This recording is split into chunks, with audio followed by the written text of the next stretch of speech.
Wir befinden uns im späten Mittelalter zwischen den Jahren 1300 und 1600. Diese Zeit wird geprägt von der absoluten militärischen und politischen Vorherrschaft des Fürsten als Burgherrn. Burg und Stadt werden durch eine Mauer voneinander getrennt. Gleichzeitig sichern die Mauern die Stadt und die Burg vor feindlichen Angriffen. Die Stadtgesellschaft steht im kompletten Gegensatz zum Fürsten. Der Fürst ist Herr über das Bauernland und für die Bauern gilt, Stadtluft macht frei. Wer es schafft, in die Stadt zu kommen und dort bleiben zu dürfen, kann sich von der Landesherrschaft des Fürsten lösen und wird frei. Der Fürst und seine Gesellschaft auf der Burg sind wehrhaft. Trotz der großen kriegerischen Aktivitäten wird aber auch viel Wert auf Freizeit und Unterhaltung für die adlige Gesellschaft gelegt. Es finden Ritterturniere und aufwendige Jagden statt.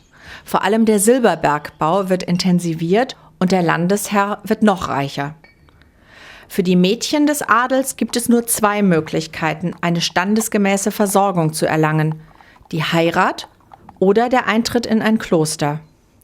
Die Jungen werden Ritter im Dienste anderer Fürsten oder schlagen eine geistliche Karriere ein. Die Heilkunde und Medizin sind den Klöstern, wenigen Ärzten und Apothekern in den Städten und dem Adel vorbehalten. Das Wissen um die Heilkraft von Kräutern wird oft von Frauen weitergegeben. Berühmtestes Beispiel ist Hildegard von Bingen. Für die meisten anderen Menschen gelten Kenntnisse von heilenden Kräutern oder die Arbeit als Hebamme als verdächtig. Nicht selten werden sie abergläubisch als Hexen verfolgt und getötet. Die Stadt wird selbstbewusster und wohlhabend. Es wird eine größere Kirche gebaut und mit dem Markt hat sie ein eigenes wirtschaftliches Leben. Wer Handel treibt, ist streng geregelt. Durch das enge Zusammenleben der Menschen und der Tiere in der Stadt sind die Hygieneverhältnisse katastrophal, was zu Krankheiten führt. Es gibt eine hohe Sterblichkeit durch die Pest und andere Infektionskrankheiten.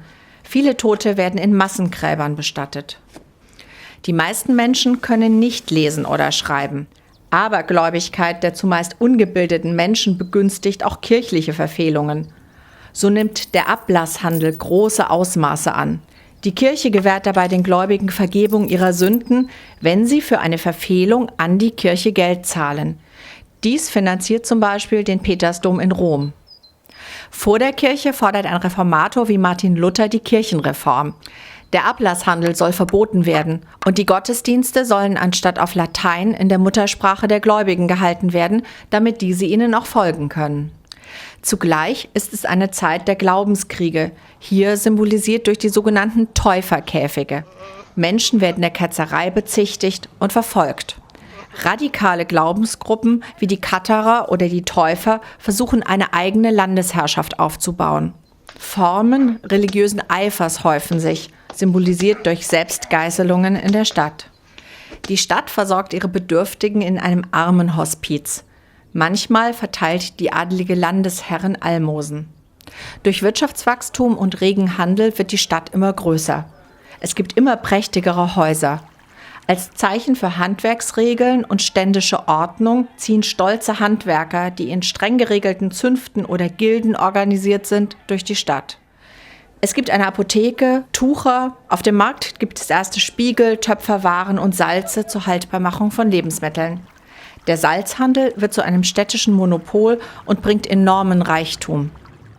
Das Rathaus ist das mächtige Symbol der eigenständigen Herrschaft der Stadt und ihrer Oberschicht, der sogenannten Patrizier. Diese Patrizier haben zunehmend die wirtschaftliche und die juristische Macht. Es gibt zumeist keinen Übergang von einer Bevölkerungsgruppe in eine andere. Sozialer Aufstieg findet nicht statt. In einer Druckerei werden die ersten Druckbücher als riesige sogenannte Folianten erstellt. Der Buchdruck verbreitet das Wissen. Bis dahin mussten die Bücher von Hand in den Klöstern abgeschrieben werden. Die Gauklerei und Würfelspiele tragen zur Unterhaltung des Volkes bei. Oft wird gewürfelt bis aufs letzte Hemd. Die technische Innovation wird gezeigt durch erste Flugversuche des berühmten Schneiders von Ulm, die aber missglückten. Auf dem Fluss nimmt der Transport weiter zu. Ein Flößer transportiert schwimmende Baumstämme, die auf dem Weg verkauft werden.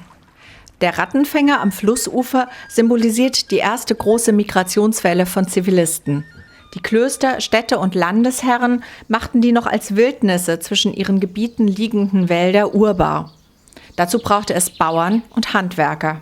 Vielleicht war der Rattenfänger ein Wanderungsagent, der die Jugend überzeugt hat, dass es irgendwo eine bessere Heimat mit mehr Freiheiten und Wohlstand gebe. Die ersten Brücken aus Holz werden gebaut. Die Verbindungen von Stadt zu Land werden schneller. Es entstehen erste Handwerksbetriebe unabhängig vom Landesherrn, wie zum Beispiel eine Ledermanufaktur und ein Sägewerk mit Wasserkraftnutzung. Gegen die vielen Missernten wird die Dreifelderwirtschaft eingeführt. Die Bauern erhalten erste Löhne für ihre erzwungenen Arbeiten auf dem Land des Landesherrn. Dieser liefert die Saatmittel und die Zugtiere. Immer noch sind ihm die meisten Erträge abzuliefern. Er betreibt die Dorfkneipe und besitzt das Branntweinmonopol. Er ist weiterhin Gerichts- und Kirchenherr. Daher ist der Bauer schwer abhängig. Die kriegerischen Auseinandersetzungen der Landesherren untereinander belasten die Zivilbevölkerung schwer. Die Bauern leben in ungeschützten Gehöften, auch der Landesherr beschützt sie nicht. Hier wird es symbolisiert durch marodierende Landsknechte, die einen Bauern aufknüpfen.